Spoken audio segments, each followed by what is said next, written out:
Maraming salamat, Pastor Dave, sa iyong mensahe at hamon para po sa mga kapatid. Yes po, hindi ko alam kung nais kong bigyan kung si Coach Leomer, meron ka pa pong mga mensahe at hamon para sa mga kapatid sa panig po natin sa tanggapan. Gusto ko pong bigyan kita ng kasi tayo na may bihirang makadalaw na uli dito sa kanila. So ibigyan ko po ng panahon din si Coach Leomer sa kanyang mensahe at hamon.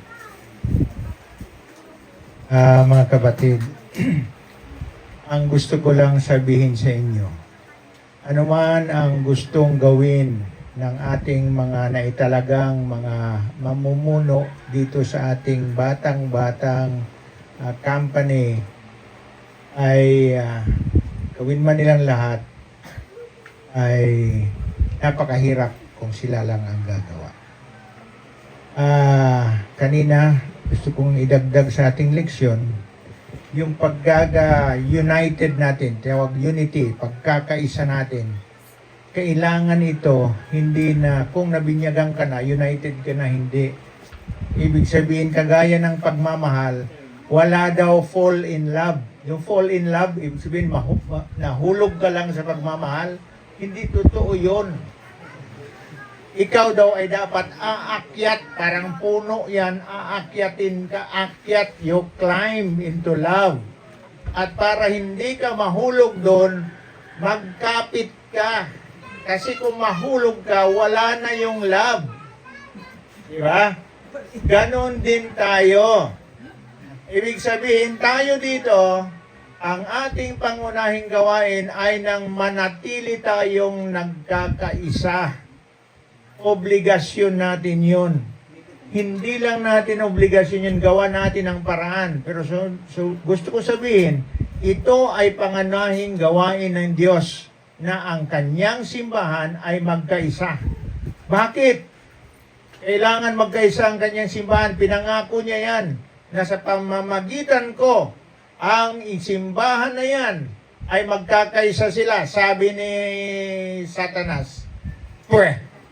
Totoo ba yan? Hindi. Tingnan mo, sisindihan ko lang mga puwet niyan, layas yan. Hindi yan totoo.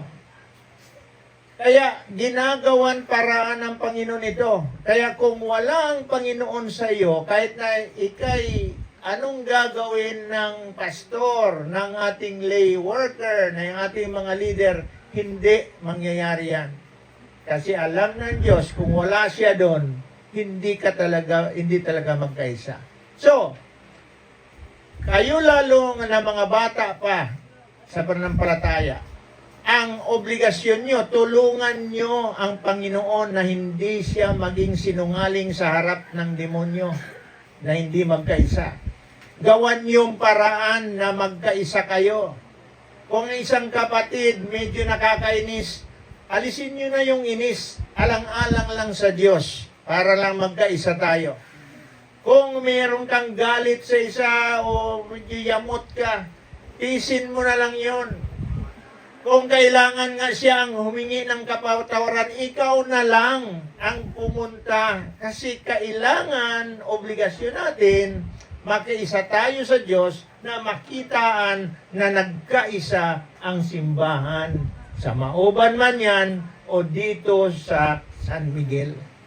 So, mahalin mo yan. Unti-unti yan. Mahalin mo, pilitin mo talagang mahalin. Kasi ang sabi sa Biblia, kung ang minamahal mo ay yung may mahal lang din sa'yo, hindi yan counted. Ang counted yung mahalin mo kahit nga hindi ka ibig-ibig.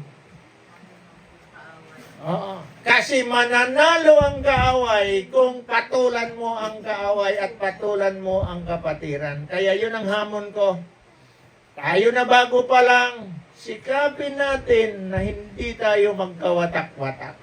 Kasi ang makaligayahan, pag nagkawatak tayo, diablo lang.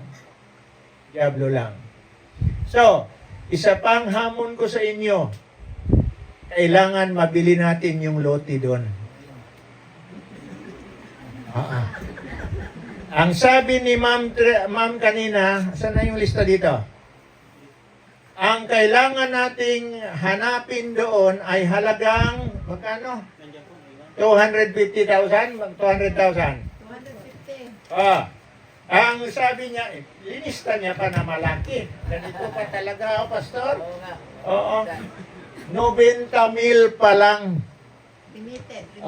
Ang naibigay sa kanya. Pero ang dami nang nangako at sana bago dumating ang Disyembre, matapos ang Disyembre, makumpleto natin. Lagyan natin ang talaga yung sarili natin.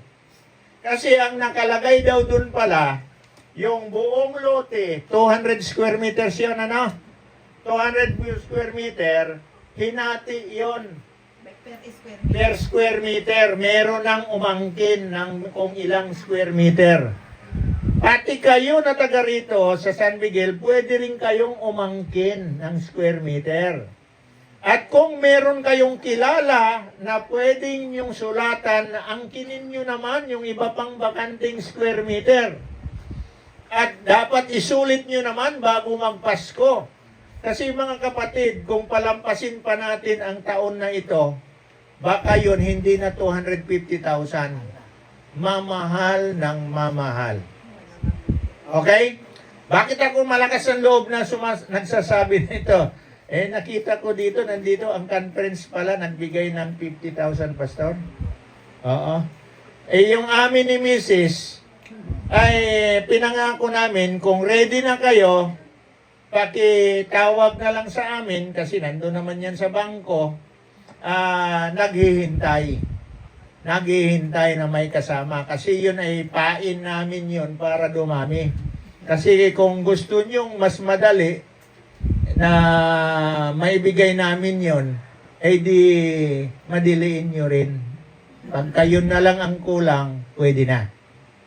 Mahirap naman sabihin ko dito, Pastor, pero alam na ni Pastor Dave kung magkano yun. Pagka doon ang kulang, tawag lang.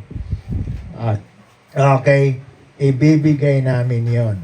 At sa totoo lang, pamamagitan ng awa ng Diyos, para rin doon sa simbahan nandun, meron na rin kaming itinalagang mag-asawa na para nasa simbahan. Iba yung para sa lupa, iba rin para sa simbahan. So, mag-pray tayo na ibigay ito ng Panginoon sa atin.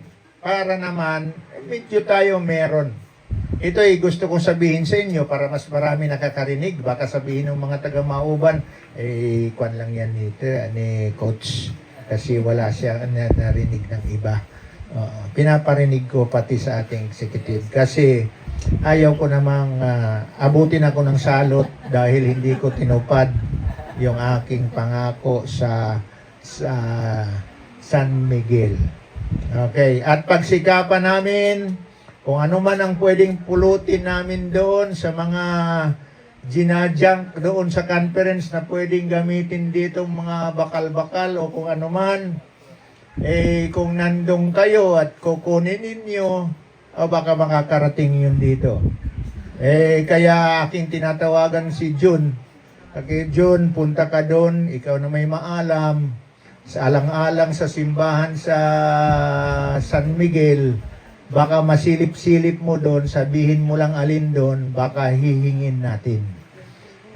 At atin naman dadalhin dito. Ayos ba? So, magtulong-tulong tayo. Ang importante, magtulong-tulong tayo. Kayo na taga dito talaga. Mas malaki ang boses ninyong maghingi rin ng tulong. Sabihin nyo kami, mga bago pala sa Palampataya, gusto naming tulungan nyo rin kami. Kasi magsisikap din kami. Baka akala ninyo, ang Mauban lang marunong manghingi. Tayo rin dito sa San Miguel, marunong din manghingi. Di ba? Kasi importante yun. Baka sabihin nila, nahihiya kami magsimba dyan. Bakit? Wala man kaming inambag. Pangtanggal hiya rin yun. Manghingi rin tayo. Mga kapatid, pantanggal hiya rin yun. Kaya, kailangan makisangkot.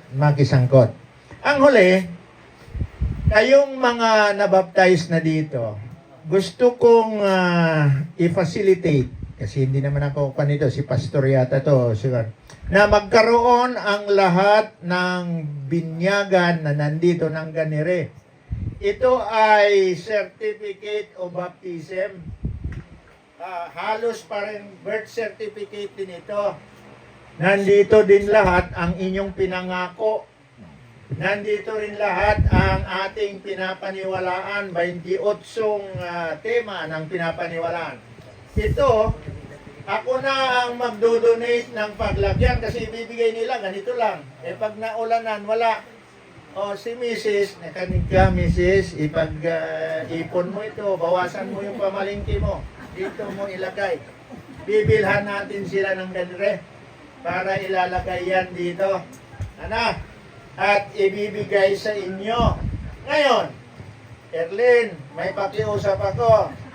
Okay? Hindi kayo magagawa namin ganito. Ako nang padalhan ninyo kasi ako magpapagawa. At hindi dapat ito walang silyo. May silyo ito, dry seal. Para original. Totoong kopya.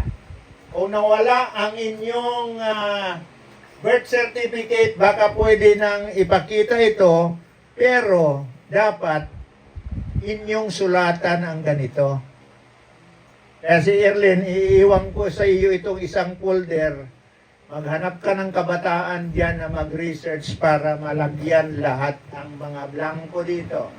Sample ko dito, Edgardo Medalyada Galicia. Status, married. Gender, male. Wedding date, hindi ko alam. Hindi ko natanong nasa loob ng kahon. Okay? Date of birth, January 2, 1977. Kinopya ko lang dun kanina. Saan siya napanganak? Anong bayan? Anong probinsya? Okay? Anong address niya? Sitio Noa, San Miguel, Maoban, Quezon. Contact number. Ay, dala niya ba yung SIM card niya? O hindi? Okay. Ang sinabi dito, ang pinangkamataas na antas ng pag-aaral na tapos niya. Hindi ko rin natanong. Ano ang kanyang trabaho? Okay? Nakalagay din dito sino ang pangalan ng tatay niya, yung ang middle name at apelyido. Ang nanay nakuha. Evelyn Medalyada Galicia. Nung dalaga siya, ano siya? Evelyn, ano ang middle name niya? Medalyada. Okay, kailan siya bininyagan? February 10, 2023. Saan? Doon sa ilog ng San Lorenzo, Maoban, Quezon. Sino nagbinyag? Pastor Romel Bautista. Okay? Meron siyang ganyan. Ano ang relihiyon niya bago siya nag-Adventista? Ano ba yon? Born again. Paano siya naging Adventista? Okay? Sa Sabbath School ba? O sa mga layman? Nakalagay, check mo lang. Okay? Sino ang nagturo sa kanya na Bible teacher niya? Sino? Si Arvin at saka si Randy. Okay? Dalawa ito. First and second teacher.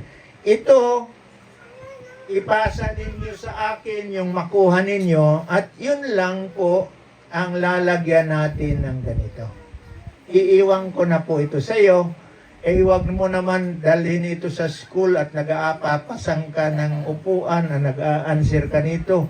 Magpatulong ka, nandyan sila Crisanto, nandyan si Lloyd, nandyan kung sino-sino.